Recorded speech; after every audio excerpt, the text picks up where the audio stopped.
সৃষ্টি হয়ে যাবে। আমার সন্তানের খুশি হওয়ার যে রাহমাতুল লিল আলামিনের দুনিয়াতে আগমন করার খুশি যদি কম হয়, তাহলে আমার ঈমানের মধ্যে ঘাটতি আছে। কেন? কারণ রাসূল কারীম সাল্লাল্লাহু আলাইহি ওয়াসাল্লাম শত সুন্দর একটা কথা আছে, লা ইউমিনু আহাদুকুম হাত্তা আকুনা আহাব্বা ইলাইহি মিন ওয়ালিদিহি ওয়া ওয়ালাদিহি ওয়ান নাসি আজমাইন।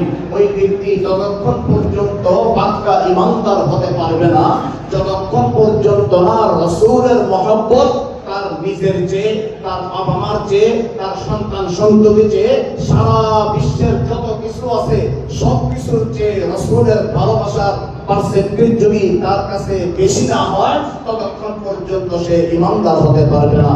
এখন আমরা যদি চিন্তা করি, আমার সন্তানের দুনিয়ার মধ্যে জন্মগ্রহণ করার ব্যাপারে আমার খুশি লাগে, আমার আনন্দ লাগে, কিন্তু রাহমাতুল লিল আলামিন সাল্লাল্লাহু আলাইহি ওয়াসাল্লামের দুনিয়ার মধ্যে আগমনের কারণে, দুনিয়ার মধ্যে জন্ম হওয়ার কারণে যদি আমার মুখ বেজার হয়ে যায়, তাহলে আমার ঈমানের মধ্যে অবশ্যই ত্রুটি আছে।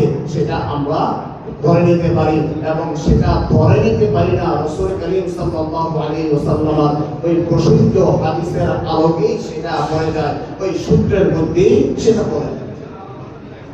জন্ম, পৃথিবীর মধ্যে শুধু একজন মানুষের জন্ম হয় না, পৃথিবীর মধ্যে শুধু একজন ব্যক্তির জন্ম হয় নাই, আর না হয় পৃথিবীতে সকল মানুষ জন্মগ্রহণ করেছে। সেই একজন হলো হযরত আদম আলাইহিস সালাতু ওয়াস সালাম, তার জন্ম হয়নি।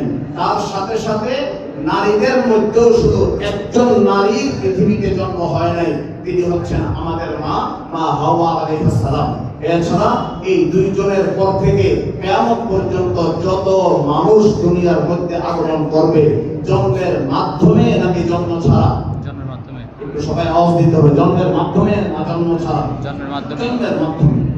এখন এই নবী করিম সাল্লাল্লাহু আলাইহি ওয়াসাল্লামের জন্মের খুশি তাকেই বলা হয় ঈদে মিলাদুন নবী। ঈদ মানে খুশি, মিলাদ জন্ম, নবী মানে রাসূল করিম সাল্লাল্লাহু আলাইহি ওয়াসাল্লাম। তবে হ্যাঁ, ওই জন্মের খুশি উদযাপন করার ধরনের মধ্যে বৈধতা অবৈধতার প্রশ্ন আসে।